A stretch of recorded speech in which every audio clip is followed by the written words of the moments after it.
everyone. It's Tony Robbins here. Welcome to the second season of our podcast. In fact, if you're back after last year, welcome back. Welcome home. And if you're not, let me tell you what this podcast is about. I'm obsessed. I hope you are too. I'm obsessed with wanting to find the answers to what makes the difference in the quality of people's lives. I've always been fascinated to see people that have been given everything. Tremendous love in their family, tremendous education, economic advantage. They're looked out for in every way. And oftentimes the people you give the most to are become emotionally or psychologically weak, not strong. Often they find themselves fighting their way in and out of rehab, even though they had every kind of love and support you can imagine. And then you see the opposite, don't you? You see people out there that life has just stomped all over, who've been abused mentally, emotionally, physically, sexually, anything you can imagine. And yet, rather than live in the story, which they have every right to do, something inside of them won't settle. Something inside of them is so hungry, becomes so driven, because the pain, the disappointment, the frustration doesn't stop them, it drives them. And they create the most extraordinary lives, not only for themselves, but they become an inspiration to all of us as well. I'm also equally passionate about business, and a lot of this, 75% of the people that come to my live events are business owners, because I think people who want to live life on their terms are attracted to what I do, because they're looking for what are those edges. And where I found those edges to help people grow their business 30 to 130% or more, what's gotten me to be able to coach multi-billionaire clients like the Mark Benioffs of the world from Salesforce.com, or Peter Guber, who owns the Golden State Warriors basketball team, the LA Dodgers. He's got 52 Academy Award nominations. Paul Tudor Jones, one of the top 10 financial traders in the world. The reason I've got to coach them is because I have found answers from the very best on earth. I didn't make them up. And so the purpose of this podcast is to bring you the greatest minds that I know of in the world, the people I consider to be mentors and friends who have insights that can truly change the quality of your life and your business. Now, this podcast, even though I'm passionate about it, almost never came to be because I got a challenge, probably the same one you do, time. It's like when my team came and said, we'd love to have you do a podcast. I was like, guys, are you kidding me? I'm running around like a crazy person. Approximately every 4 days, I'm either on stage or on a plane or a train and a helicopter in direction towards one. I go to 12 to 15 countries a year. I see about 200,000 people last year, to give you an idea. And, I also have 18 companies, 12 that I actively manage. And of those 12, we have more than 1,000 employees on 3 continents and 6 different industries, I think 7 now actually. And, and we do over 5 billion in sales. And I started out with no business background and no even desire to do it. But I did have an obsession with wanting to find a way to do more for other people than anyone else is doing, to find a way to add more value. So I want to bring you those people. And of course I want to do the podcast, but it's like, where do I do this in my spare time? And so I first told my team no. But then, people kept talking to me about a program I used to do called Power Talk.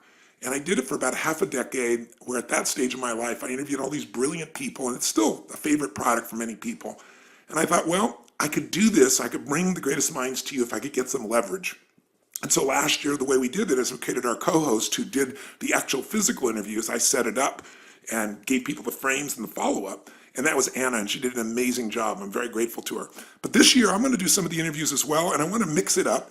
And I thought, who better to do this than my own personal right arm, the woman who I pitch and catch with every day, woman who's one of my best friends on the face of the earth, and for Bonnie Pearl, her best friend on the face of the earth, and somebody who literally knows what I know. She's the person, along with Diane Adcock, who runs my creative department. Mary Buckeye is her name, or Mary B, as she's affectionately known. All the different partners and employees and associates we have all over the world. Mary is the person that we're constantly brainstorming together to figure out, how are we going to take this message and tighten it? How are we going to strengthen it? How are we going to get through to people here in China, different than people in Australia? And so we literally have times we travel the world together with our mission, and we have times that it's 24/7, those nights, those all-nighters as well. So I thought she would be the perfect person to do this, because there's also not somebody who knows me better, knows my thoughts, can help me extend this and get this information to you, but also not anybody on the face of the earth that I respect or love more as well. So with that ado, let me introduce to you, and I should give you your background for 1 second, then I'll introduce you to Mary. And that is, she was a Division I extraordinary athlete, captain of her team in soccer, and tremendous softball player. And then she left that to go to work with ESPN. And literally, she launched so quickly. They gave her some of the most important interviews. One of the first interviews she did was with a young man just coming to the NBA called LeBron James. So they gave her some really interesting and challenging pieces. And then after 8 years there, she left to go work with a gentleman who's one of the world's great adventurers, who literally explores the earth everywhere. And she got to explore all the corners of the earth with just a brilliant man. She has a great and varied background, but her heart, her soul, her commitment, and her mind and brilliance, I want her to be our co-host here. So here she is, without further ado, Mary Buckeye. All those compliments, Tone.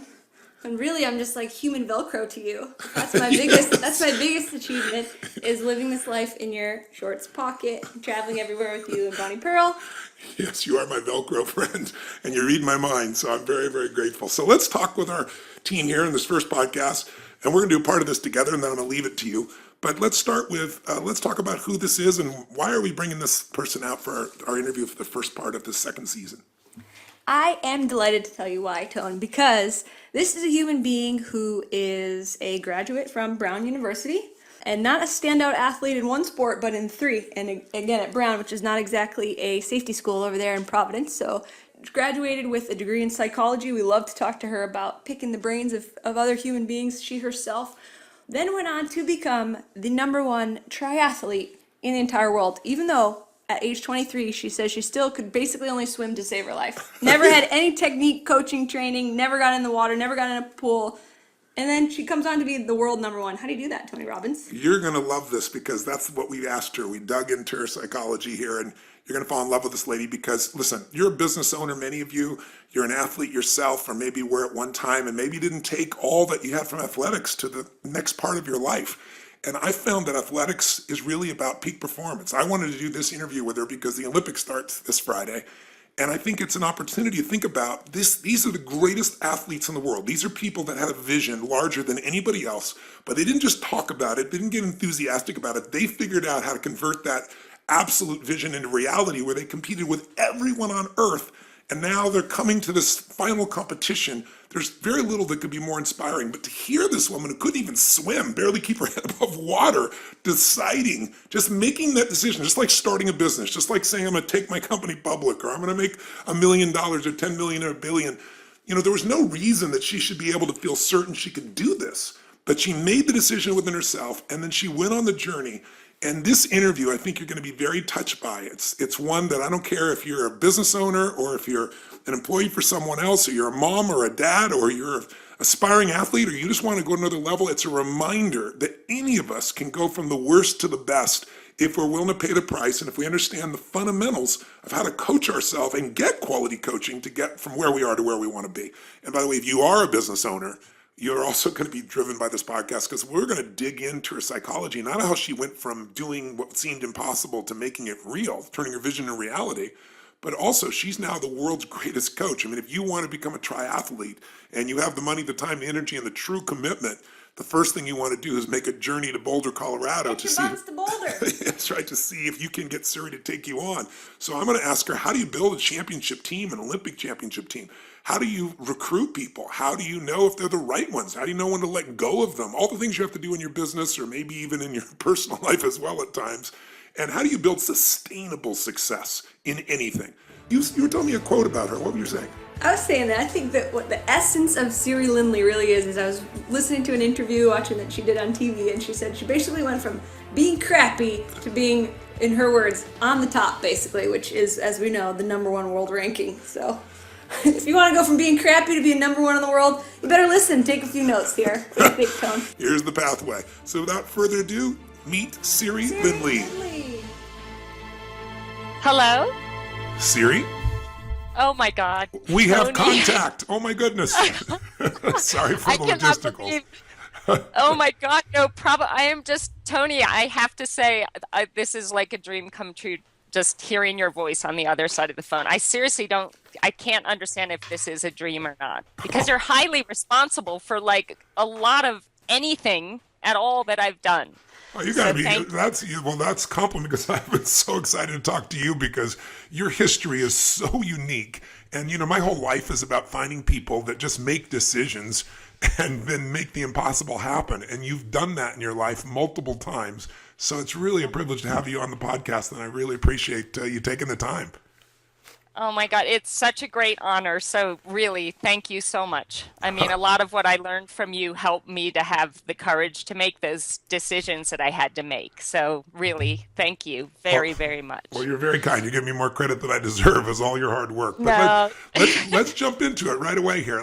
I've kind of done an introduction in advance of you here to kind of save you some time, but let me just repeat it for those who might just be joining. You are a human being that has done things most human beings would think would be impossible. You go to Brown, you're a three-sport athlete. Give me the genesis of this decision, because a lot of our listeners are business owners, and they've got to make decisions where they can take what seems to be impossible and make it possible. It's the same metaphor. They've got to build teams. They've got to recruit people. They got to know who are the right people. They got to figure out how to inspire them and motivate them to follow through. They got to build a culture. You've done all that at the level called Olympics, at the level where the very best on the earth has done it, and you've done it competing against people. So I'd love to start, if we could, with a little bit of your journey. Yeah, I heard, and as I understand it, that at one stage, even though you're not a swimmer, you decided you're going to become number one in the world as a triathlete. Tell me how this comes about, and tell me the role that maybe coaching played along the way, because I know you had a pretty extraordinary coach. Yeah, well, in the beginning, so I had been a three-sport athlete, field hockey, ice hockey, and lacrosse at Brown University, and I loved it, and that was amazing. But there was something inside of me, I think, that I've always kind of doubted myself, and I've always been afraid and a little bit insecure. And I think part of my journey was that I needed to do something that was going to show me what I was capable of on my own without a team around me. Like as a team, you win a game and you know that you were a part of it, but you don't really know how much of an Yeah. input you had towards that win. And so when I learned about triathlon, I had a friend that was doing a triathlon and she asked me to come watch, and I had no clue what it was. And I showed up and I saw all these people of different ages and different sizes and different abilities. And I just thought it looked like the most incredible challenge. These people pushing them to the limits just to find out what they were capable of. So I started training for it, but I didn't know how to swim. The only swim I'd ever really done was swanning with my mom, which is like keeping your head out of the water because she has this beautiful blonde hair and she didn't want to get it wet. And so she'd just like do breaststroke with her head out of the water. So when I got in the pool the first time and I had told my friend, look, I really want to do triathlon, she took one look at me and thought, oh God, this is going to be a big project.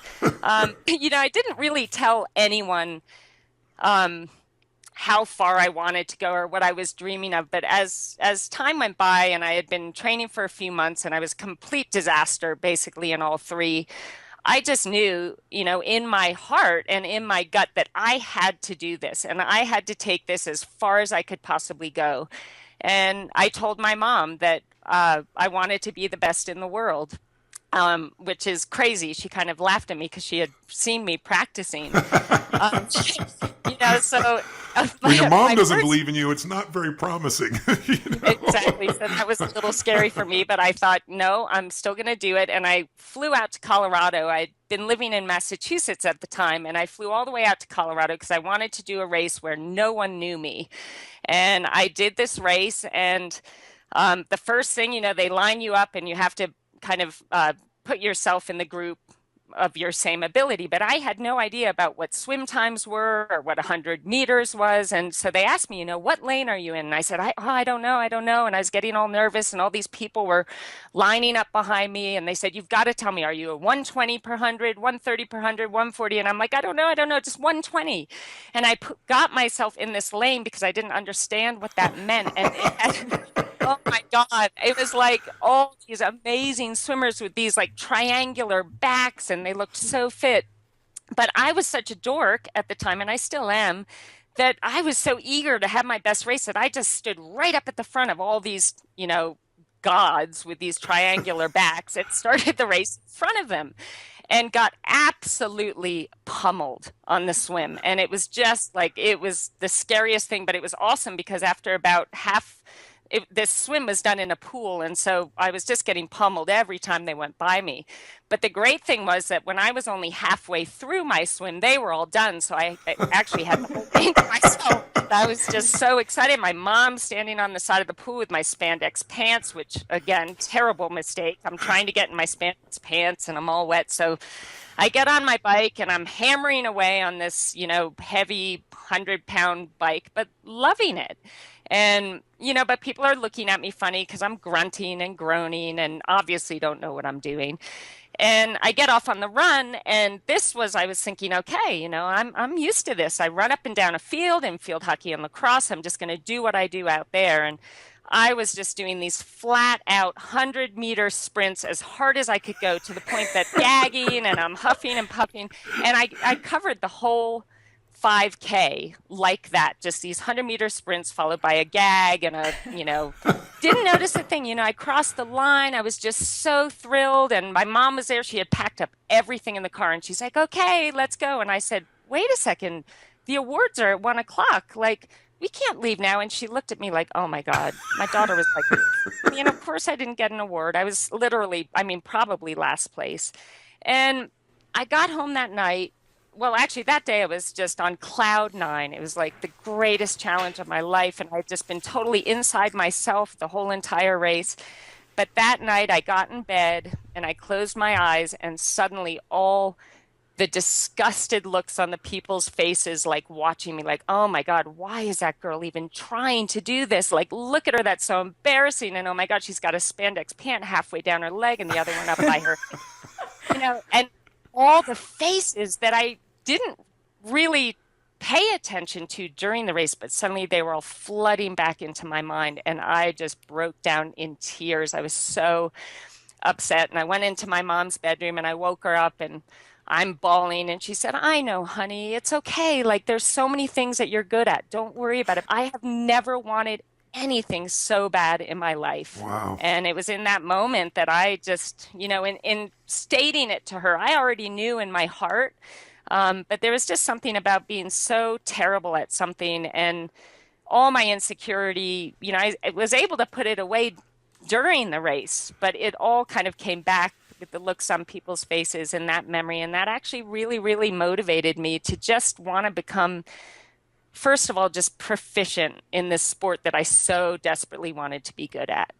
Well, you just hit on, when people ask me what is the single most important ingredient of the most successful people I've ever met in the world, and everybody wants to know, like, what's the one thing? And of course, life, it's never just one thing. But if you had to pick one, I don't care if it's, Sir Richard Branson or Serena Williams or Hugh Jackman or anybody who's the best in the world at what they do, it's hunger. And you just described that again. I always share with people, intelligence is so incredibly valuable. Physical strength and skill is so valuable. But there are a lot of intelligent people who can't fight their way out of a paper bag. It's that hunger that makes you just go far beyond anything you can imagine. Where does that hunger come from in you, do you think? I think it comes from, for whatever reasons in my early life, lacking the confidence, feeling like I wasn't really important enough, and almost feeling like I didn't belong in this world because I wasn't good enough, or there was no reason for me being there. It's kind of obviously, as kids, the things we go through and how we perceive the things that we go through really affect our perception of ourselves. And but so many people, can I interject for you, that series? So many people will look at that and they'll be destroyed by it. It's like disappointment either destroys you or drives you, right? And for most people, they let it destroy them. What is it in you that, in spite of all that pain, and I understand the pain that helped to drive you, but why did you convert into drive as opposed to giving up, which is what most people do? I think I was just so desperate to feel good and to feel safe in my own body and to feel like I belonged. And I was just desperate to be happy. I wanted something different than the way that I felt. I was so uncomfortable in my own skin and so uncomfortable in the world that I was in. And I didn't want to live that way anymore. Like I knew that there was a better way. And sometimes, unfortunately, you watch people, like I have a sister who I love so much, but we went through the same stuff growing up, but we made different choices. You got And it.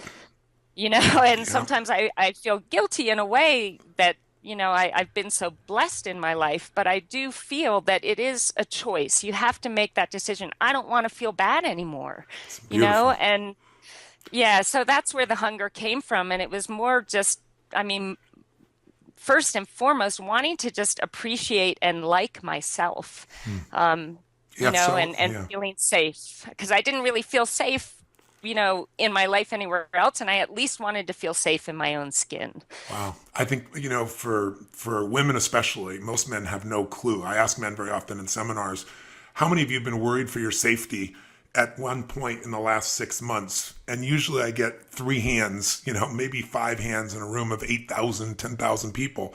I ask women, how many of you have had a concern for your safety in the last 6 months? 99% of the room raises their hand.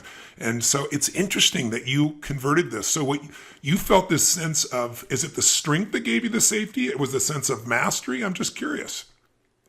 I think, I don't know that I went into the sport saying this is what I'm going to get out of it. Got it. I know that at the time, I was living my life out of a place of fear all the time. And I think the biggest transformation in me throughout the whole process of doing the sport was that I started really loving what I was doing because I was gaining confidence and Yes. I was, doing something that was making me feel good about myself. And so then I started focusing on living my life from a place of love, if that makes Oh, sense, that's and beautiful. saying, I'm gonna be afraid, I still get afraid, but I would rather just take steps towards doing the things that I love and trying hard and being productive and being proactive and focusing on the things that I love and having that be the major theme in my life and keeping the fear at bay, you know? You're saying the fundamentals that are true to be a champion in a sport, but also be a champion in business, to be a champion in your own life. I mean, facing fear and then finding a way to find your passion or what you love so it grows. But you didn't love it to start with. You just had the drive to start with. Tell me, if you would, I know you had a very special coach. Tell me the role the coach played, and did you ever think this is going to be impossible? I mean, you made this decisive decision, but tell me a little bit about what the road was like, the training road for this, because most people, I think, overestimate what they're going to do in a year, and they underestimate what they can do in a half a decade or a decade or a couple decades in life and in business. So, you got to put the time in. But tell me, how did you find your coach? How important was your coach? And where was your head at? And what role did the coach play? Because today, you're one of the best coaches in the world. For those that don't know it, if you want to become a triathlete and you have any intelligence and you ask around, you're going to be flying to Boulder, man or woman, to be trained here if you can. And you can hear by Siri's mindset and attitude, how much people love her. She's beloved in the community besides being respected. Some people are respected but not loved. You're respected and loved. And it's so obvious why, getting Oh, a chance wow. to talk with you right now. But tell me a little bit about your coach. Yeah, Siri, I'm gonna pop Well, in here. It's Mary B, and I listened to Tony and I listened to a previous interview last night with you, and I was touched when you told someone else, you went from quote being crappy to quote on top basically, which that's another little glimpse into your humility. On top basically, you didn't say it, but you were world number one 2 years in a row. Being crappy to world number one. What did Brett Sutton have to do with that? well, okay, first of all, thank you so much. That's like the greatest compliment of my life, and I'm going to save that forever. Oh, you're So so thank sweet. you. And I'm just so lucky that I just really love what I do, and it's such a privilege to be able to work with these amazing athletes. I think I want to mention, if you guys don't mind, my first coach was a huge part in kind of laying the groundwork, and then I'm going to get to Brett because yeah, he was just Perfect. amazing. And perfect for me. But my first coach, Yoli Cassis, this is when I decided I'm moving out to Colorado. It's a triathlon mecca. I was no good at this point in time, but I'm going to take every step to make this happen.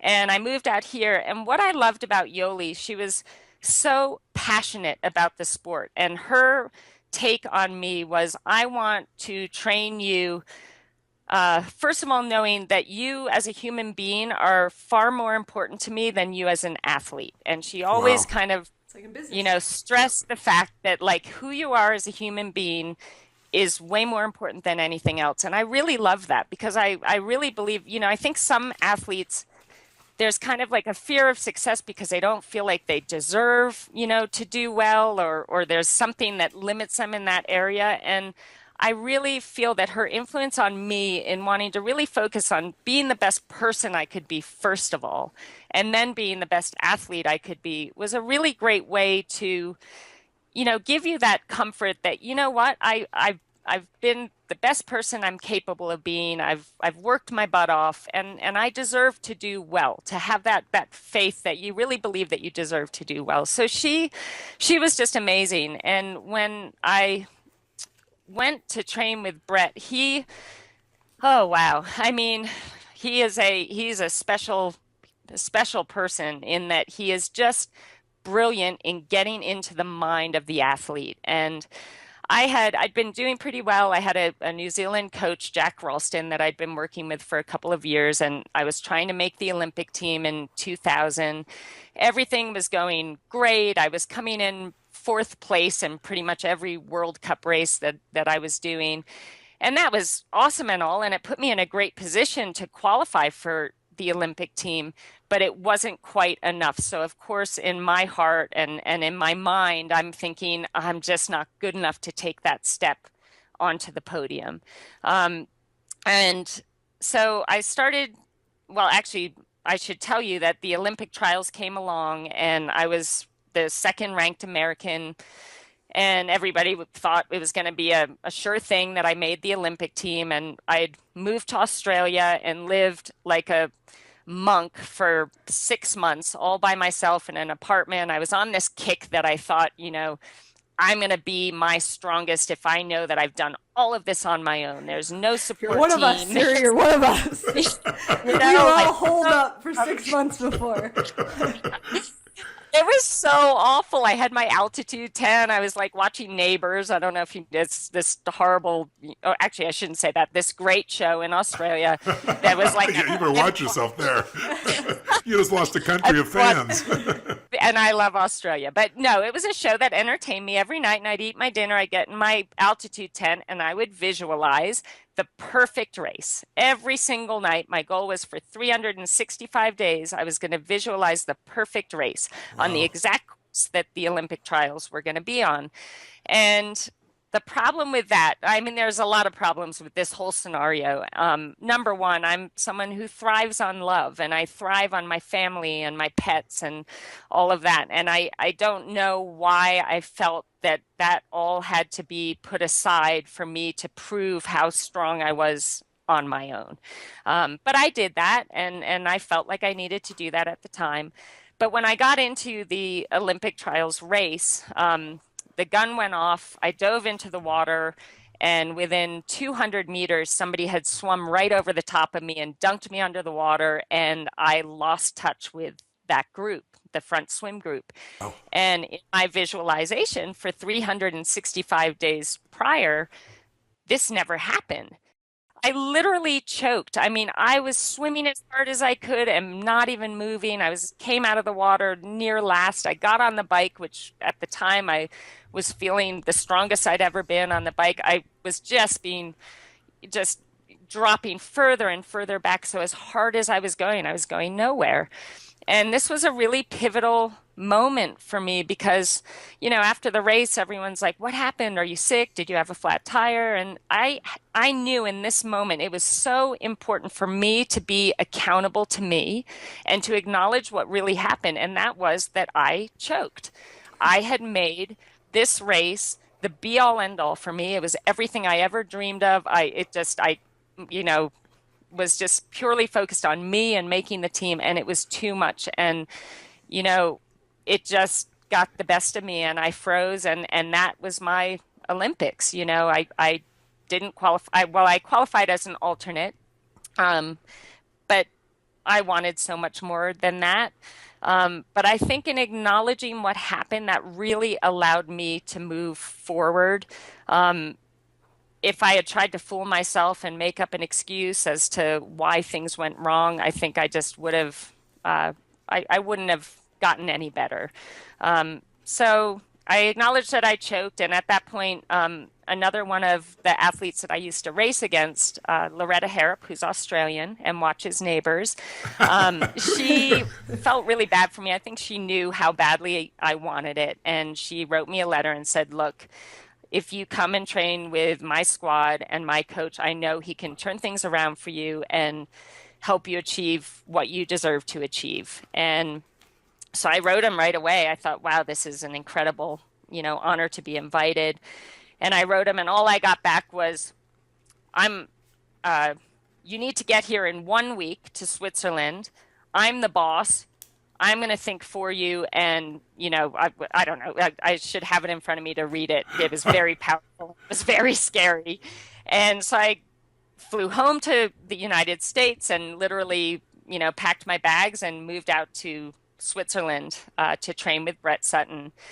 And here's the incredible, like I'd been training, I thought I had been training hard, but it was nothing like when I got there. And I think what he wanted to do with me, and maybe I'll explain if you guys are willing to listen to like my first couple of days. Yes. If I make. Yeah, please. Because what you're describing is this idea that so many people have the delusion of it. I always say the difference between a wantrepreneur, wantrepreneur versus an entrepreneur is they all think their ideas are what matter. They think that if I just visualize, that's enough. And you and I both know visualization is an important part of training, but that's not enough. I mean, if this visualization didn't come close, if you don't back up your affirmation with discipline, you're deluding yourself. And it sounds like this entered you into a whole nother realm. And every business person I know usually gets into business with the purest heart, with a clear visualization, with a great dream to help and save the world, or, bring a product or service there and make a difference.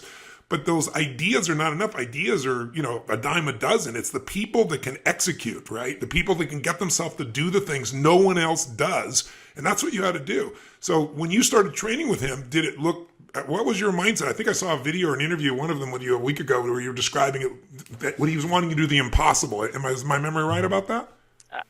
Like every single day. I mean, the first day, none of my bags arrived, only my bike. And so I'd been on the plane for 10 hours. We had a 2-hour drive. I arrived and he said, put your bike together. You're doing a wind trainer session downstairs with Loretta Harrop. And I said, oh, well, Brett, I don't have any clothes. Like I literally just have the clothes that I traveled in. And he said, well, you have your bike, so there's nothing stopping you. Get your bike set up and go downstairs. I'll see you there in 30 minutes. And so I had to go down in my travel clothes and my Converse shoes and got on my bike and had to do this 2-hour, like horrendous bike session. And the horrible thing was, I got down there and I'm like, oh, cool, Loretta's here. I can feel like a little safe because my friend's here.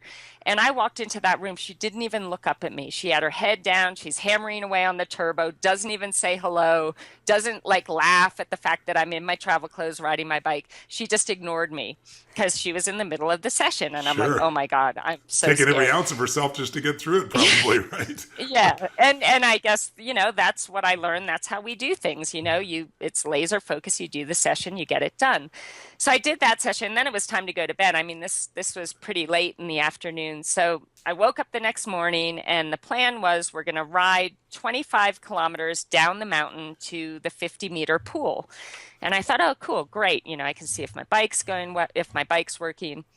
We drive down to the pool, and I had been used to swimming maybe 3,000 meters a day swimming, and I thought I was doing a great job. Well, we did 6.5K, so 6,500 meters that day. It was all hard. Everyone was faster than me. And I thought, oh my God, I'm going to die. But I was like, okay, I can have a nice breakfast after this. We're going to drive home and I can relax. And so we get out of the pool. I shower, I get changed. I come out and I turn to Loretta and I'm like, where's Brett and where's the van? And she said, oh no, we ride home.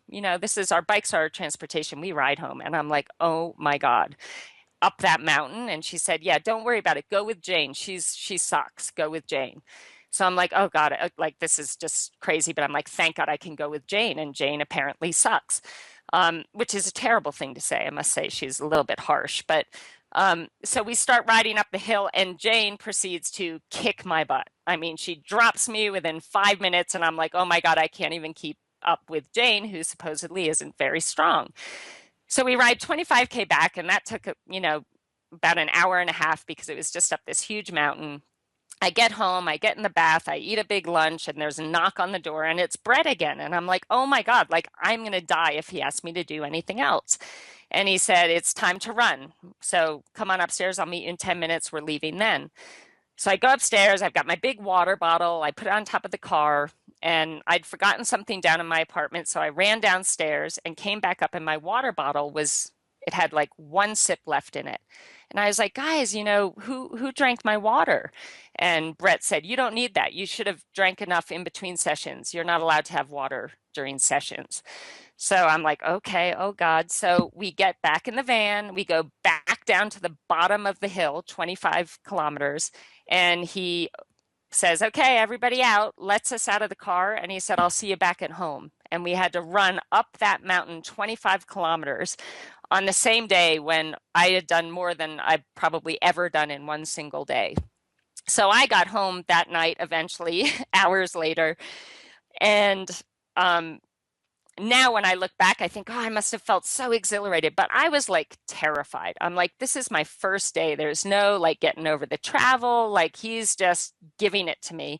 And I called home to my mom and, she answered the phone and all she could hear on my side was, and I was just crying on the other side of the phone.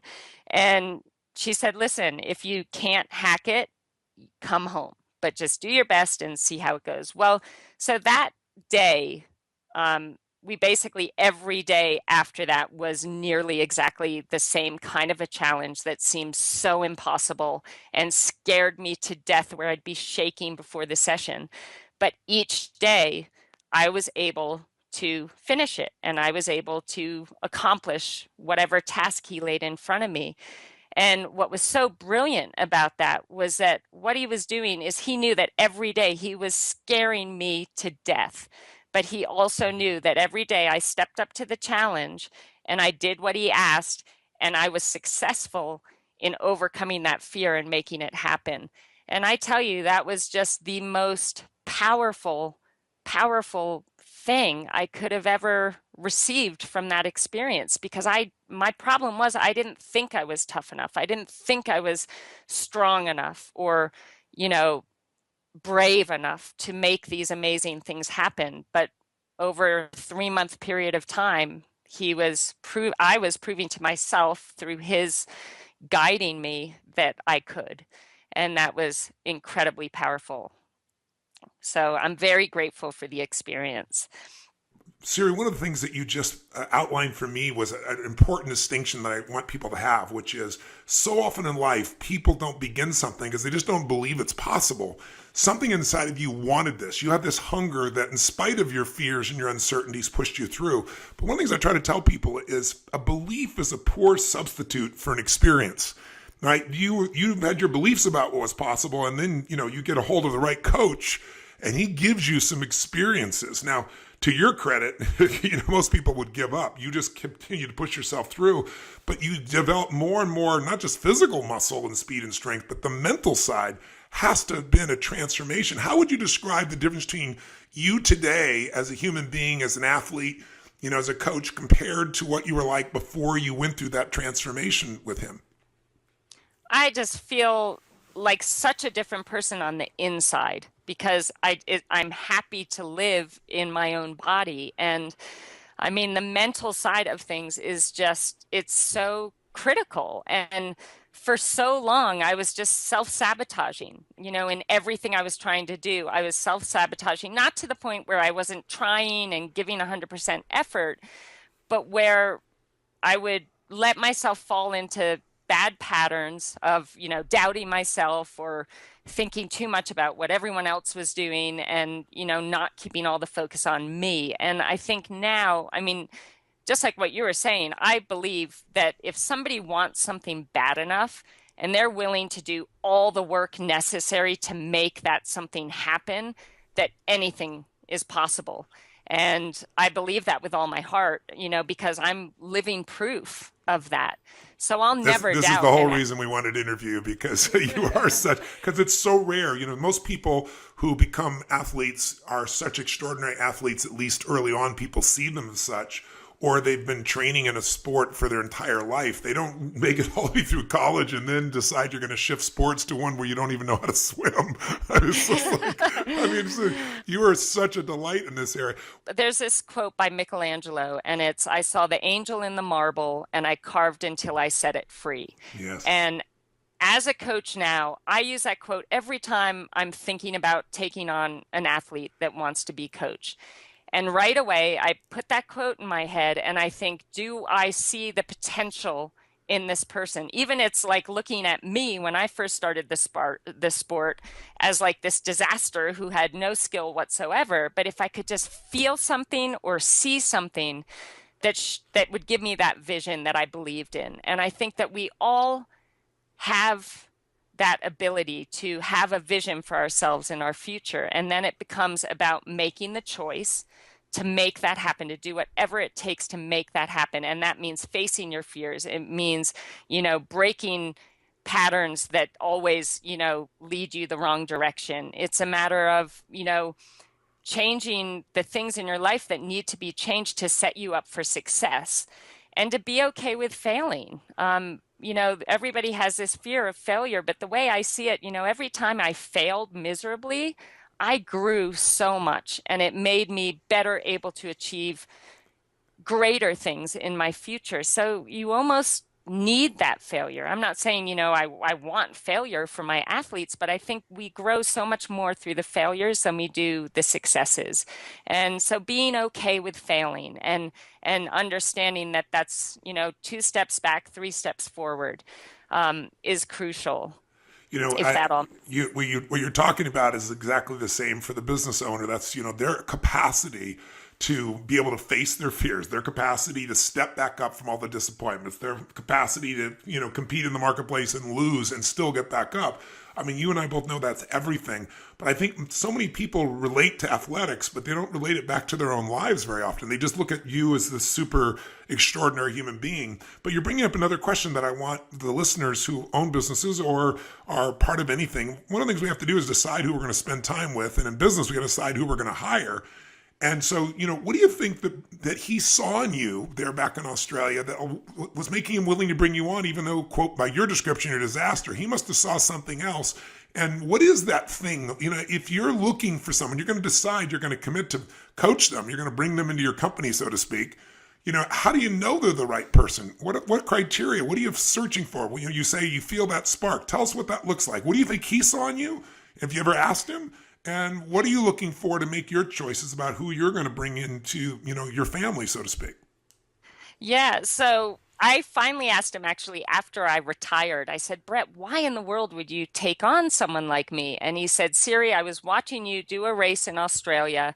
You were in probably 42nd place and you're in the last 400 meters of the 10K run and you were absolutely killing yourself trying to catch 41st place. Wow. He said, I saw that and I thought, I want to coach that girl because it's that hunger. And and I guess he felt, the fact that I was in 42nd, that I didn't just think, oh, my race is over. This stinks. I'm in 42nd place. But it was like, no, I can be better than 42nd. Yeah.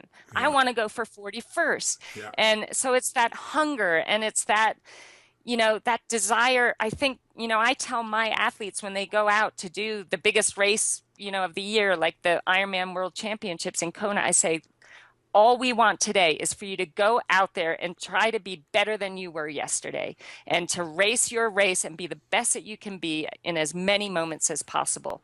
And if they do that, success is inevitable because you're not thinking about, oh my God, I'm halfway on the bike and I'm in, 20th place, my race is over. You're just in the moment. You're making the most out of every single moment. You're executing to the best of your ability. You're staying positive and enthusiastic, and you're just looking to have your best performance on that day.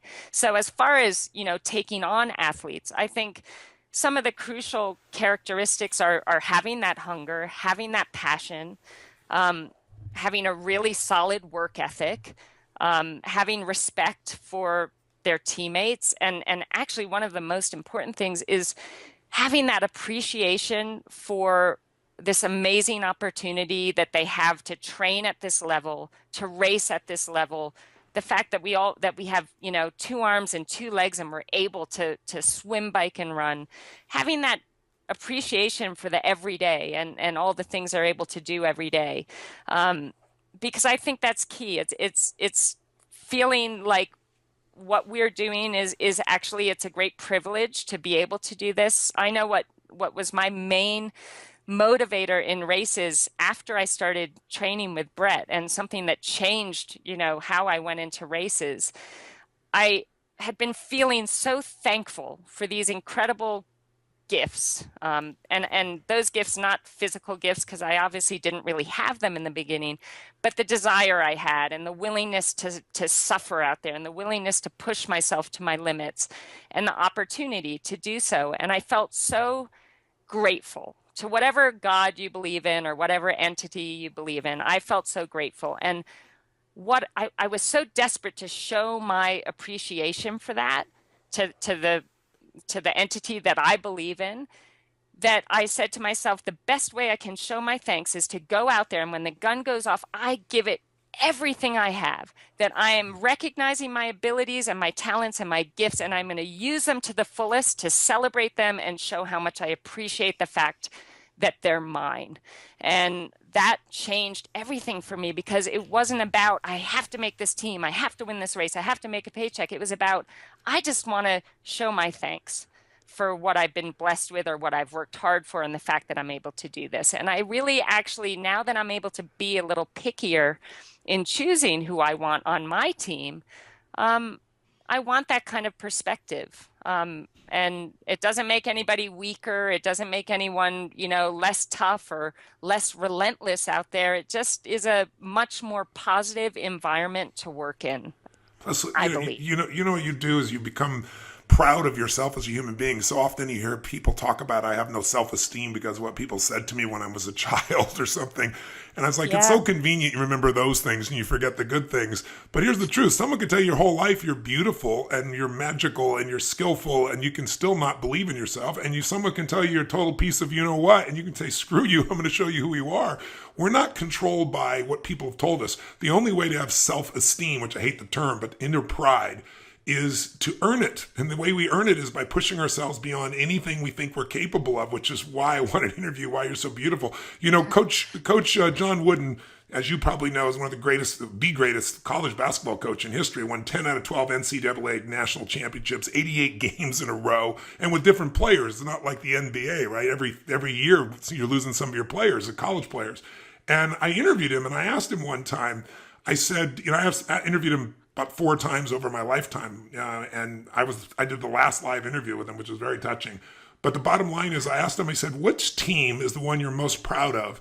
And it was interesting. I thought he was going to tell me the team of Kareem Abdul-Jabbar, and the one that most people know is the most famous team. And he named a team I'd never heard of. And I said, why? And he said, because Jabbar and those guys were wonderful. They were champions. But he said, they did really well, but this team maximized their potential. He said, I always taught these young men from day one that there's only one way to know whether you won or lost, and it's not looking at the scoreboard. He said, because there are going to be days when the other team may get lucky. There may be days when you get some bad calls. That's just part of the game. So there's only one way to know. And he said, the way you're going to know is if every single moment on that court, you ask yourself, I gave every ounce of my soul for every minute I was on that court, then you've won. And he said, if you do that every single time, you don't focus on anything but giving everything you have. He said, more often than not, you're going to have the highest score. He said, but most importantly, he said, you will know what victory is. If you got the highest score and you didn't give your all, you lose. He said, the way I taught these men is what we give, we keep forever. What we fail to give, we lose for a lifetime. And I think you've really lived that. I'm inspired by you personally. I think you're just such a beautiful soul. I just have to say, and I'm sure everyone listening is inspired by you. You are the perfect example of we are the creators of our lives. We are not the managers of our circumstance if we're willing to push through the pain, the suffering, the fears, the limits, and if we're willing to be in a position where we really have something that we really want to serve larger than ourselves, something we want to achieve, something we want to give. Phenomenal, truly phenomenal. Truly phenomenal. And I gotta say, just listening to you guys, I can't tell you how much, Siri, as you talk about how you recruit your athletes, how much it reminds me as someone who works for Tony. It's like talking to Tony, like all these little isms that you have. Just when you told the story about, you know, if you called it choking, but owning it. And it's like, that's everything. If we screw up around here, the first thing that Tone will tell us, any of his employees, is take accountability, own it, and grow from it. And even just, Siri, watching you telling all your athletes when they get in the pool to have a purpose for practice, not just recording junk miles. And it's like, we don't have a flash meeting, we don't have a conference call, we don't have anything without Tony saying, know your outcome. Like, what's the point if you don't have a purpose, if you don't have an outcome, if you don't have a point? And then lastly, of course, the human factor, just talking about people seeing you not just for as an athlete, but as a human being. And I think, that's, again, Tony, one of the things that you do so well with your employees and in recruitment is just, these people are human beings at the end of the day and at the beginning of the day and all day long. We're still human beings. We still put our Converse on one shoe at a time. So just remembering that human factor, and it's remarkable, the similarities here. Sarah, you also just so touched by your humility. I'm sure everyone listening is, but it's a rare thing, unfortunately. A lot of athletes, as they get better, they lose that edge. And I think it's probably what makes you such a great coach is that same caring that your first coach had for you as a person first, you clearly have for your athletes. And I can't compliment you enough. And that's really what's missing in so many companies. Richard Branson has always said to me, he said, Tony, it's your employees first, right? Then you go to your customers, and then it's your shareholders. And that's got to be the order in business as well. And I think when people fall in love with their clients or customers, when they decide they want to do more for them than anybody else, when they become as committed to that, being number one only happens in business when you find a way to do more for others than anybody else is doing. When you add more value, the value that people really desire. And you're doing that as a coach today. Tell me, what gives you the most fulfillment today in your life? Well, this is incredibly fulfilling. And first of all, thank you for all the kind words. And seriously, Tony, I mean, so much of it is from your guidance with the books of yours that I have read. I mean, I can't stress enough just how much they changed my life. And I don't even know what to say. You guys are just being so nice, but I'm incredibly grateful to be here talking to you. So now I've forgotten the question. That's okay. Just saying, tell me what gives you the most juice? What are you most passionate about? What are you most fulfilled by at this stage of your life? And, how is it different than when you were competing? Because that's another challenge for, just to give you an idea, business owners, one of the challenges they have is often they become a business operator. They're so doing everything in the business that they lose sight of the vision. They lose sight of what they're doing, and they never grow the business. You can go, to give you a metaphor, to a hamburger stand. You can come back 20 years later and the same guy's got one hamburger stand, and then somebody else has grown 100 of them, right? And maybe sold them. Yeah. They had a different vision, right? They didn't stop at some place. So I'm just curious. I know you've never stopped. I'm curious, what's different for you today? What fulfills you most today? What are you most passionate about today? And how is it different than when you were competing? In other words, instead of just running my business day to day, maybe I can elevate to a different level where I have more freedoms in my life, but I'm still really fulfilled. I'm still kicking butt. I'm just looking for that metaphor or that example in you in this area. Yeah, I think when I was racing, I was still finding myself and I didn't really know who I was. And when I won my first world championship, I could have retired right then and there because there was something that told me I found what I'm looking for. And that was my faith in myself and confidence and strength. But I kept going because I didn't want to be a fluke, and I was just embracing the incredible opportunity.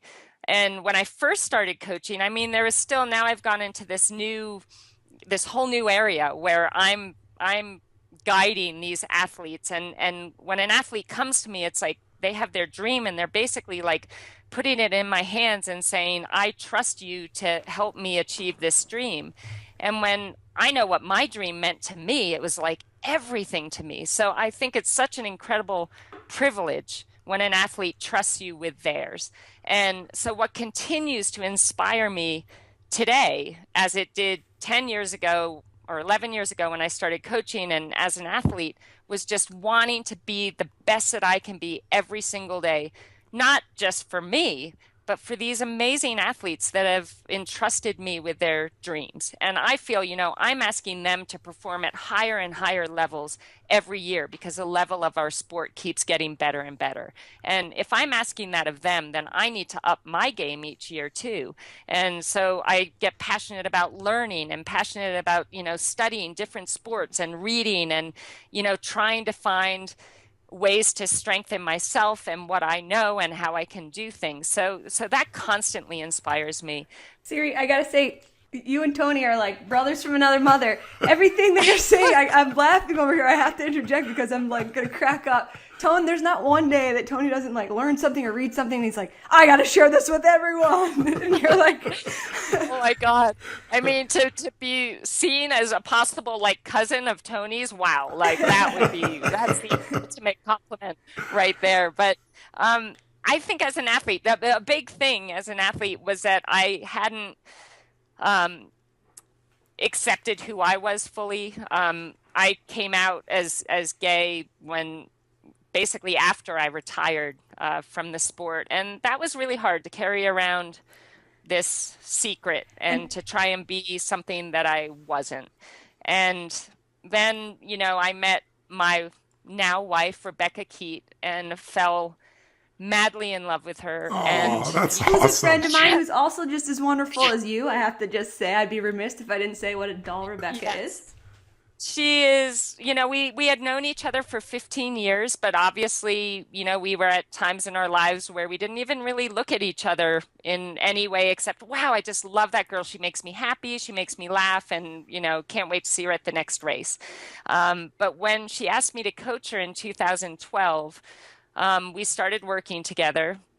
And it was really scary for me because I'm someone who, I have very strict boundaries with my athletes, and I had always learned and thought, never ever cross that line with somebody that Love you're messes working. with anything you believed before.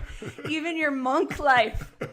Oh my God. I mean, but we just started, somebody put us in the same house together. And I had always said, I will not live with an athlete. So no matter what, I'll live in a tent, but I cannot live with an athlete. But one of my athletes at the time said, look, you're going to be upset with me, but you have the whole upstairs and you're sharing a house. And I'm really sorry, but it's with Rebecca Keat. You have totally your own space. So I was, not that happy about it, but I didn't really have a choice.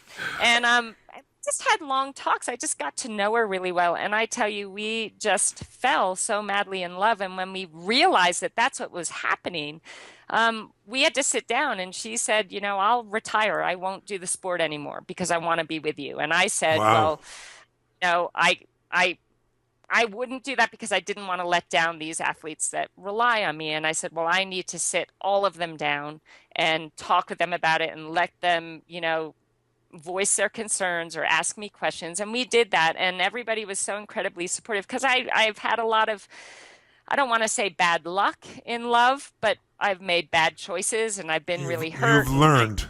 That's what it's called. Unfortunately, that's how we all learn. We don't call it the losing team around here. We call it the learning team.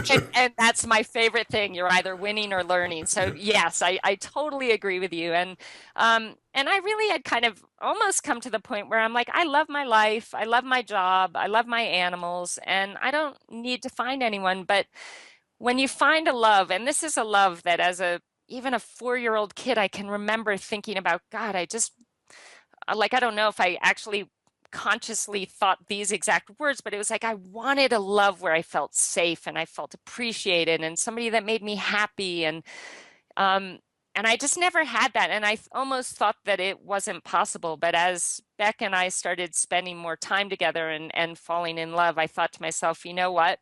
This is something that I thought was just a fairy tale, and it's presented itself in my life. And not only do I need to just be so thankful and go, full on and allow myself to love this person, but I want the world to know because this is something that, I thought was a fairy tale and is actually happening in my life, and I want people to know. And so when we got married, we sent out a tweet or a Facebook message, and both of us were a little scared to lay this out there, but I tell you what, there was not one person that said anything negative, and they were all so supportive. And I think that when the people around you that care about you and appreciate you and know, that you're doing your best in life, they just want you to be happy. Exactly right. And Love is love. love is love. Yeah. And she's the greatest thing that has ever happened to me and has brought me such a confidence inside because I don't know how to explain it, but her love has made me stronger, and that's made me a better coach. and that's made me a better example for the athletes I do coach, and I'm so grateful for that. So another thing I'm just so excited about is being married, which I never thought I would be, and being Wow. able to share dreams and goals with someone who is so motivated and so passionate about life, and we share all the same, dreams and loves. And so that's something I'm very grateful for. And I think it makes a point too. I think sometimes people in business or people in sport, they think that it has to be all about work or all about the sport. And if they do anything else, it's going to lessen their power in that area. I think I've found that the more I kind of take care of myself too, Yes. the better coach I am for my athletes. That the times when I have just been all just fully, it's all about them and I can wait, I'm not going to take care of myself. They come first. I'm actually doing a better job now because I'm taking care of me and I show up at work, excited and creative and clear in my head. And I just feel it makes you better at whatever it is you're doing in your life if you really are taking care of yourself too. It leads to a confidence and just an inner power that really does get noticed with the people that you're working with. Okay, you couldn't have a better life story. First you figure out that you're the worst in the world at something you at least think. You then figure the journey and how to become the best. You then follow other people to become the best at what they do. And in the end, you get the love of your life. Get the girl. Get the I got girl. more to say if I wasn't crying my eyes out over here, Siri. Jeez. Oh But not only do you get do. the girl, more importantly, you get the understanding that that feeling of love, that feeling of joy, that feeling of being fully alive is a gift inside you to give to others. And you can't give to others what you don't already have inside. And you've been able to give other people the things in the sports side, and you've been such a love. It's so obvious just who you are as a person. And I'm sure that's a giant part of why you're able to coach people so effectively, because they feel so cared for by you that they'll find a better place, a deeper place inside themselves because they feel you found it inside of them. But to have you have that also, to me, nothing on earth is more important than love. And I'm so grateful that our society has finally grown up a bit where they understand love is love in whatever form and understand that that's not something the mind has a choice over. That's something that comes from inside the heart and soul of a human being. So good on you and good for you. And I'm so thrilled that you've got the love that you deserve. And I can only imagine how much of that love you then pour into your athletes and how they pour that into their sport, into themselves, and into their families. I mean, it's a virtuous circle. You're extraordinary.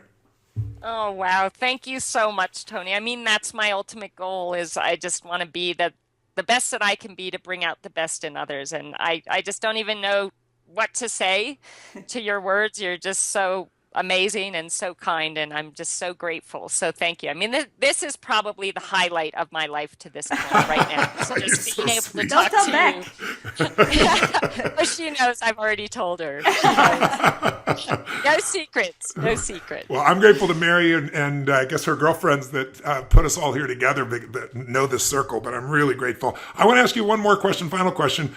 Knowing who our audience is, if I said, even though it's not necessarily your normal focus, I want you to help somebody. They just started a business.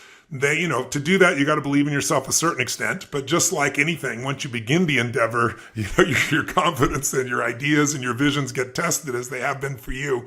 What would be the best advice you give someone who's just beginning the journey and they've entered a business and maybe it's not completely where they wanted to be? Maybe they're feeling exhausted right now. Maybe they're feeling overwhelmed. Maybe they're feeling frustrated. Maybe they're feeling past the threshold of what they can control. And part of them wants to give up and part of them knows they can't. You've been there. What would you say to anybody who might be in that place to get themselves to the next level? I would say, number one, be brave. Number two, which is so important, be relentless. Be brave meaning do what you're afraid of, or give us your definition of being brave. Yeah, so be brave, even though you feel afraid or you feel uncertain, that uncertainty is a great catalyst to making things happen. So get comfortable with the uncertainty and be brave, knowing that if you're going to put in everything you have towards making this work, it will happen. But you need to be resilient. And you need to be relentless. Resilience means being able to accept when you get knocked down and pick yourself back up again right away and still have faith and keep believing that what you're doing is going to pay off. Because one thing I've found in my life, it's been the biggest struggles and the hardest things that I've had to do that have led to the most incredible, if you want to call it, victories. And I've never actually had a great victory where everything went perfectly. So Me either. It's such an important point. That's so true.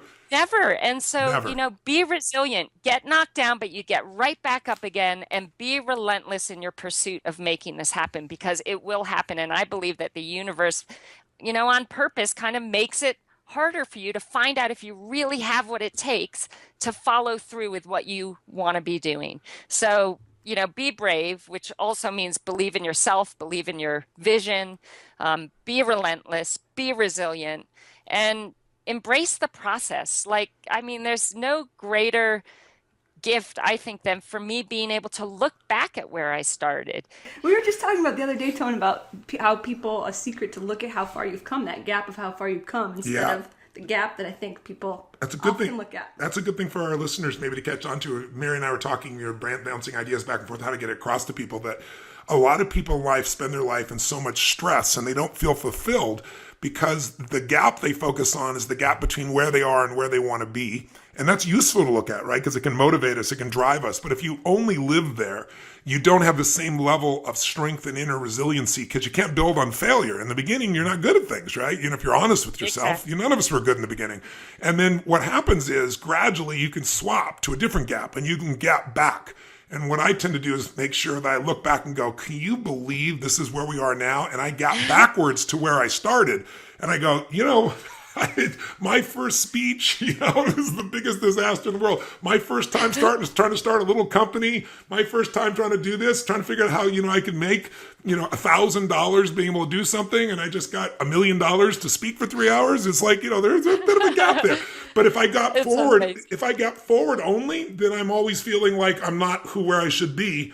And that puts people where they're achieving, but they're not fulfilled. And I think what I have left this conversation with you, Siri, besides even more respect for you and even more love for you, is that you have figured out achievement and fulfillment. And I think that's the piece that business owners, athletes, average human beings have forgotten. Our society promotes to achieve, and we push so hard to achieve, and a lot of people get there and then they go, is this all there is? I can't tell you how many Academy Award nominees, how many billionaire businessmen, and they call me in to, quote, help them with some aspect of their business. And what I discover is I'm a Trojan horse. I'm going to give them what they want for their business, but what they need is to be fulfilled. They need to feel joy in life. They need to feel a sense of ecstasy and gratitude and a sense that their life has purpose and meaning. And what you've managed to do is not only achieve, but you've managed to also find that deep level of love and fulfillment and purpose. And what I love about you is that you're helping your athletes, just like John Wooden did, to become better human beings. I mean, there is no greater gift any of us can do is to be a better human being. And then through our pain and our lessons to hopefully make it easier for others, show them a pathway that shortens the amount of time. Maybe we can help them compress decades into days or weeks or months or years as opposed to decades. And you're such a model of that. So I hope everyone listening here has been as touched by you as I've been. You're like my John Wooden, Siri. You're like, for all of our nieces and daughters and all the girls and women out there, former college athletes. Also, it's just so beautiful to hear. People always talk about, you play your heart out, you play the best 4 years of your life, and then you graduate, and that's it. Like, what are you going to do? Go play slow pitch somewhere in a league? Like, that's the end. And just to see what you've done with your life and the fulfillment that you found and how you found it, it's just such a lesson that I really do hope especially young girls and hear and take away from you, and it's so important. What I'm just so touched by and what you and Tony have alluded to are just how you both kind of don't believe in failure. Whenever I hear people ask Tony, what do you consider your greatest failure? He says, again, from a place of humility, it's not that I don't have any failures, it's that I don't see them as failures because it's just an opportunity to grow. And I hear you, and your language is just so similar to that. I know, so you come out of Brown, ice hockey, field hockey, and lacrosse. It sounds like your lacrosse was your love. You try out for Team USA lacrosse and don't make the final cut, which as an athlete, like just reading like that, not making a cut, especially as athletes, is just, I can't even read the words without getting that pit in my stomach, like, the don't make the cut pit in your gut. It's just like, we've all been there. And it's just heartbreaking. So first, how do you rebound from that? Just like a business owner having to rebound from 2008, how do you rebound from that?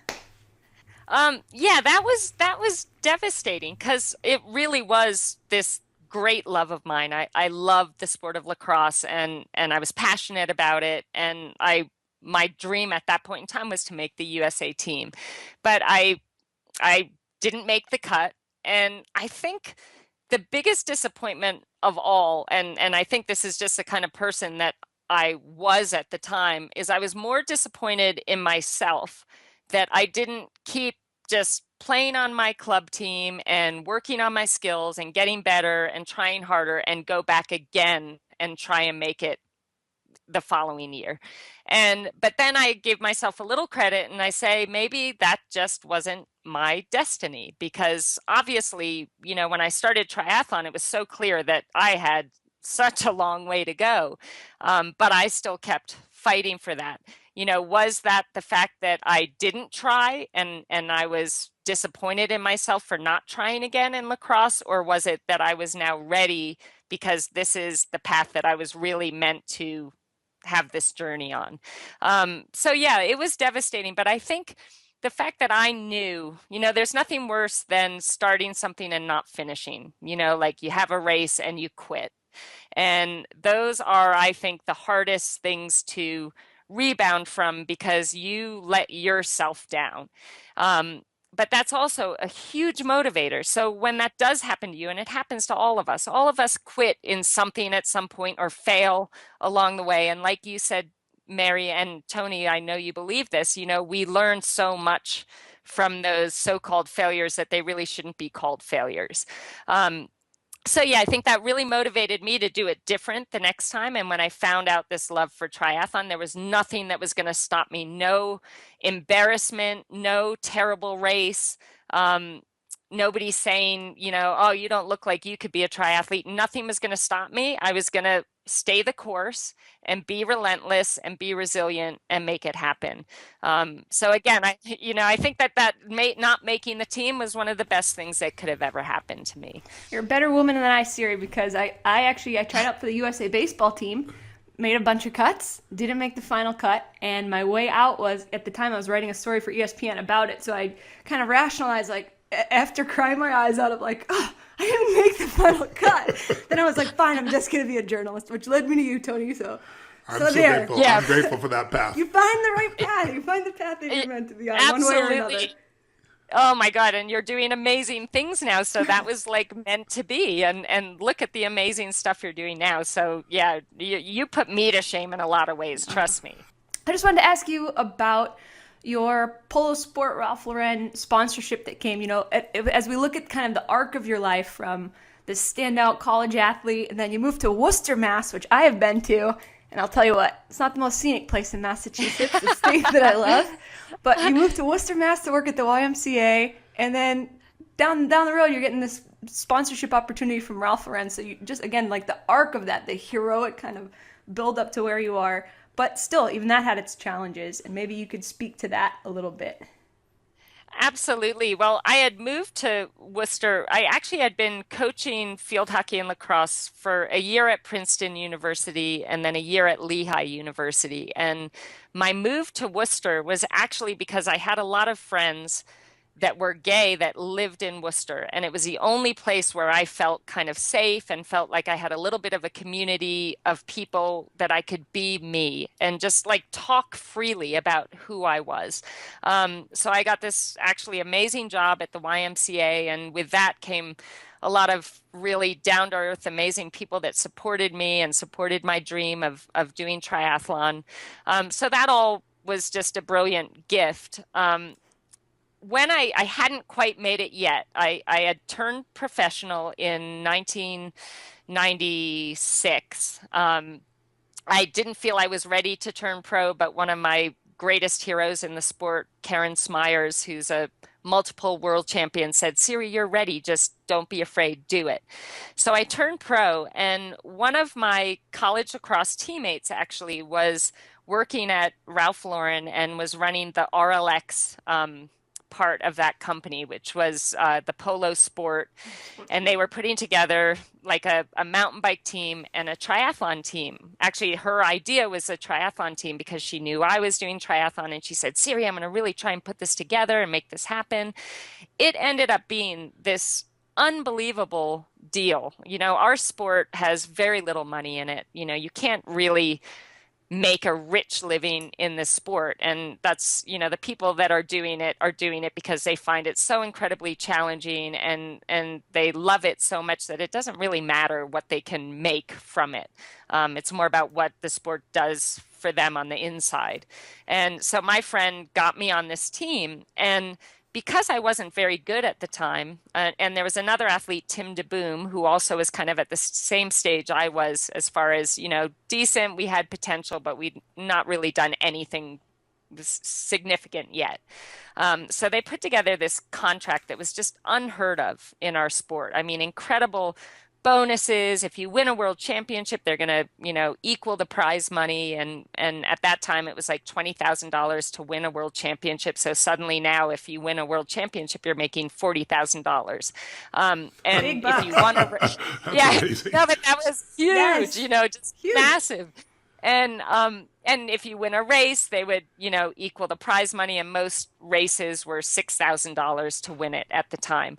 So I just looked at this, and they were giving you shoes and a bike and running shoes and swim gear, everything you could possibly need. What was the catch? Oh, well, right. So it was all under this RLX umbrella. And I was so excited and felt so incredibly like, wow, I'm so lucky. I went for my interview in New York City, and I was so excited to see my friend. That went great. But I sat down with the person that was in charge of the team, and he didn't outright say what the point of this story is, but he said to me, he said, okay, two things, very important. You need to grow your hair long, and you need to get a boyfriend. He said, everyone on this team is either married or has a boyfriend, and we just need to, maintain that family image. And oh boy. Right at the time, obviously, I'd been living in Worcester, and I was finally really kind of building confidence enough. I turned pro, building confidence enough to walk out of that closet for the first time. To be you. But I left to be me, which was really just was starting to feel so good. But I tell you what, I walked out of that meeting, and I walked straight back into the closet and slammed the door shut behind me. And I For how grew long? my hair.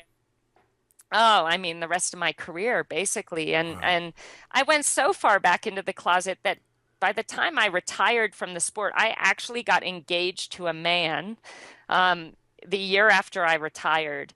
And because I was still in that kind of brainwashed into thinking this is who I need to be. Ultimately, what happened with RLX is, they didn't expect either me or Tim to do as well as we did. And we both won a world championship that year, and we won a lot of races, and this was totally unexpected. But that's what happens when you actually get support, that really can help you move forward.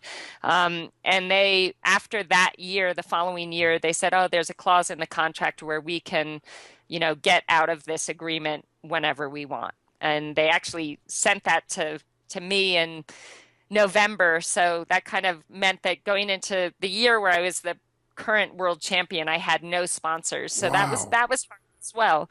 But the lasting effect of that comment, you're thinking, this is where I can make a great living. These people are willing to support me, but they're only willing to support me if I fit into that image that they're looking for. And so that made me feel less than, like, I can't be gay. That's going to prevent me from leading the life that I so desperately want to lead, being successful and being respected. And so it was really hard on me. And it took until a few years after I retired to say, you know what, I just can't do this anymore. I'm not in the sport anymore. And maybe I'm taking the chance that I've seen all the success I'll ever have in my life because I'm going to be who I want to be, but I'll take it. That's the ultimate success, though, isn't it? Being who you really are, no matter what anybody else thinks or experiences.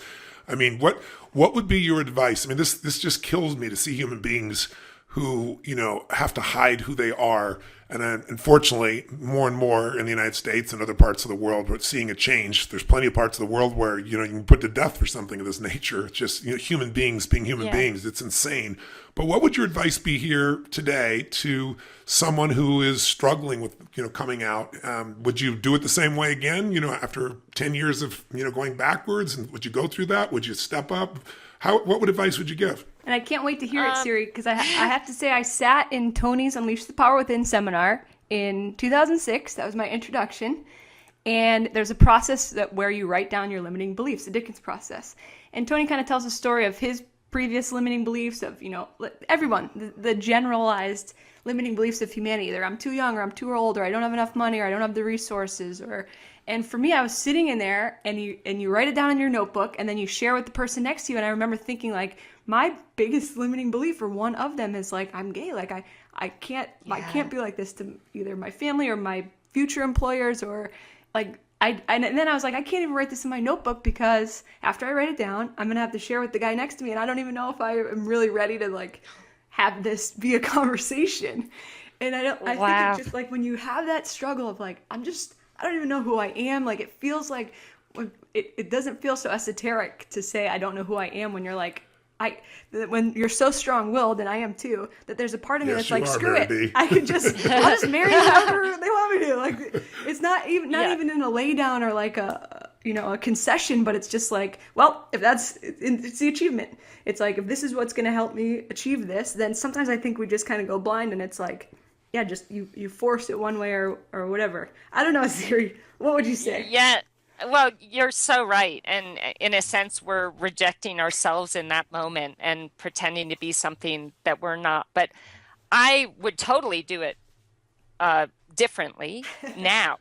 But I think that it was so important that I did go through that because, I think it's my duty now that I am where I am to share that with people that are willing to listen. And I think that my story can hopefully help other people feel a lot more confident in being who they are. Because one thing I found, and you can even see it in like amazing people, Ellen DeGeneres is someone that I just look up to. And once she came out. Yeah, we love Ellen. She's a dear friend.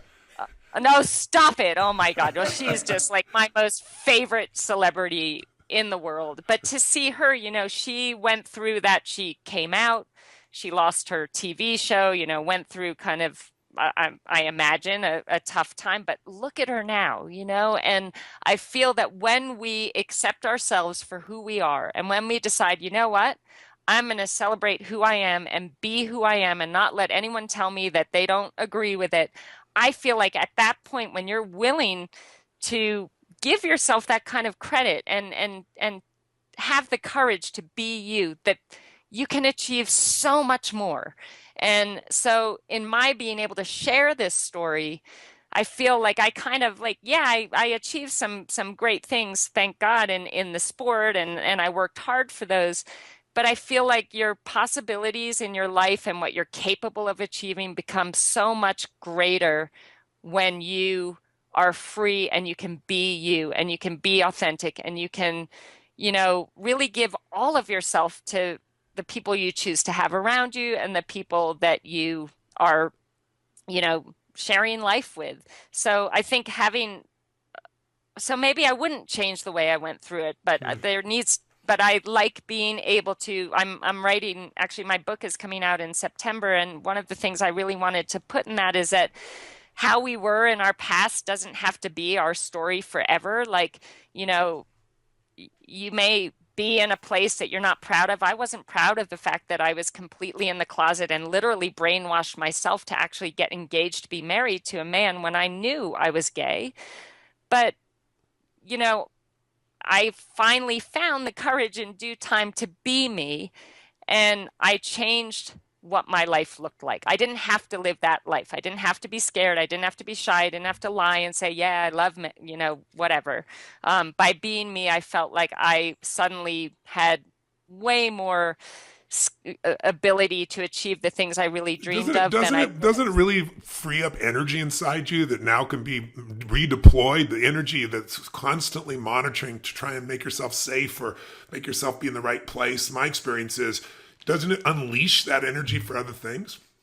It completely unleashed the power within me. Like seriously, honestly, it takes, and for me, I'm generally a pretty anxious person, or at least I really used to be.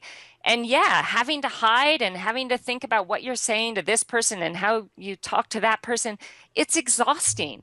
And when you finally free yourself of those chains, it's like, wow, I just feel like completely revived and rejuvenated and like I can achieve so much more. And I, you just have to stop caring about the critics and say, you know what? Like it doesn't matter. I want to be me. I want to be happy. I want to be healthy. I want to be able to be everything that I dream of being. And you can't do that if you're hiding from yourself. Yeah, it's so true. So many times people say to me, and I just don't know how to love myself. I know I need to, but I can't. And I always tell people it's hard to love yourself when you're not being yourself. And I think most of us have adapted. It isn't just someone who's living in a culture that doesn't accept you for something like your sexual preferences. People from every walk of life have. To me, that's one of the most extremes and unjust. But people have it based on color of skin. People have it based on whether they have money or not. There's so many things that human beings do, and our brains are trying to do that impossible task, which is make everybody like us, everybody agree with us, everybody support us, everybody love us. And it's just an impossible task. The only thing that matters is the people that you love, the people that, that are closest to you. They know who you are, as you said, and those are the ones that matter. But we have to pull that together. And sometimes there aren't many of those. Sometimes it's you and God, until you start to find the right friend. But they're out there, and I'm hoping that talking about this might stimulate some people to think about what part of my life am I hiding from myself? What real desire or hunger, or, where am I conflicted? And, conflict is not a bad thing. The difference between the water and the wind is how you get waves. It's a beautiful thing. And that's what makes life feel alive. But if you don't confront it, if you don't uncover what it is that you're afraid of or what it is you think you have to be and find the truth that you're enough as you are, that doesn't mean you stay where you are. You might want to improve, grow, expand, transform, help others. But we all have, if we can't have that fundamental sense of appreciation of ourselves, it's really hard to truly consistently appreciate others. And so it affects every relationship we have, but most importantly, it affects our experience of life. So I hope those listening, if someone's in that dynamic of in the closet, I hope that you'll be one more example like Ellen of somebody who was at the top of her game, was fearful. And in Ellen's case, she actually took the hit. She didn't want to, but she took the hit. But look where she is today, stronger than she's ever been. And she's free inside of herself as much as she is in the outside world. And that's why she's I see her such an incredible soul role model. Mary calls her lesbian Jesus, she says. Oh, yes. Amen to that. I'm taking that. Because she took all the pain for everybody and then made it cool to be a lesbian, It's pretty amazing. Yes, absolutely. Tony had a meeting with Ellen and Portia, and I had, of course, in our preparation, like we always do, hours and hours, just like for this podcast, we're doing our preparation. I was like, Tony, she's like lesbian Jesus. Like this is all we've got. And so, unbeknownst to me, let Ellen know that that's what I call her. And so, when I did have my moment, my 5 seconds with Ellen DeGeneres, she said, "Bless you, my child. I hear I'm lesbian Jesus." It was Mary's birthday. She got a picture on her birthday with lesbian Jesus. She was very happy. Oh my God, that's the best birthday present ever. Wow. I love it. So thank you for the gift of your example and the gift of all you pushed yourself through and all the hard work and all the pain and all the joy that you've brought to so many people watching your victories and watching you grow. And I'm really glad that we have a ticket to your life where we got a little insight today. It's really touched us and inspired us. Oh, well, thank you so much. It was such an honor, and thank you for your continual inspiration and leadership. I mean, you've changed a lot of lives, and I'm one of those lives, so I really am thankful. Tony and Mary, it's so awesome to meet you, and I really hope that I can hopefully inspire some people out there. That would really make me happy.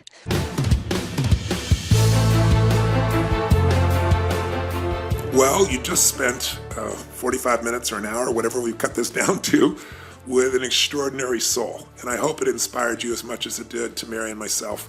I mean, anyone who listens to this woman is reminded of the truth. And that is, we are not managers of the circumstances of our life, that we have the ability to be creators, that we can create our life on our terms if we get a clear enough vision, if we can inspire ourselves enough, if we can overcome the fears and limitations within this mind and push through the pain then anyone on earth who wants it can have an extraordinary business, an extraordinary life, an extraordinary family, an extraordinary level of inner pride that comes when you master yourself and you don't settle. That's my takeaway from it. I'm very inspired by it. I hope you are too, with your business, with your life, with your family. Mayor, what would you take from it? Well, Ton, first of all, since we're on the road so much, I'm not going to cop out anymore when I don't pack my sneakers at the hotel room, and I can't even make it down to the little hotel room gym to like lift 5 pounds. This chick on her Converse in Switzerland biking for 42 kilometers. I don't even know how long that is. Yes. So that struck me, of course, and then this idea of like just get comfortable with being yourself. Yes. Being who you are, not who anybody thinks you should be, tells you to be, has conditioned you to be. Feel it, grow into it, explore it, settle into it. The freedom to be yourself is maybe the greatest freedom of all, and it's one that you can only give yourself. And that's easy to say when the outside world is not supporting it. But one of the great gifts in life was my original teacher, Jim Rohn, said to me at one point when it felt like nothing was working and no one was responding to me, and I had all these reasons why it wasn't coming together. And he just looked at me and he said, Tony, if you will continue to love, if you will continue to grow, if you will continue to give, your gifts will make room for you. And we all have gifts. And it's beautiful to see this woman's gifts. And I hope her gifts have inspired you to reclaim more of them today, every day, and to create the life that you deserve. God bless. We'll look forward to seeing you at the next episode of the podcast. Till then, live strong and live with passion.